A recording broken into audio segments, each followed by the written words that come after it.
नमस्कार। हामीले स्वस्थभन्दा ठुलो कुरा केही पनि होइन।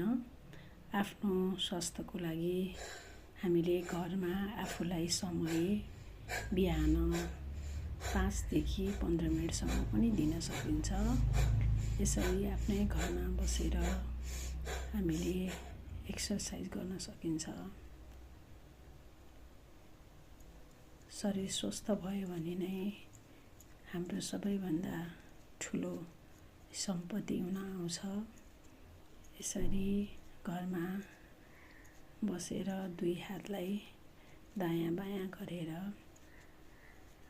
यसरी 16 पटक हामीले गर्यौं भने हाम्रो यो पेटको साथसाथै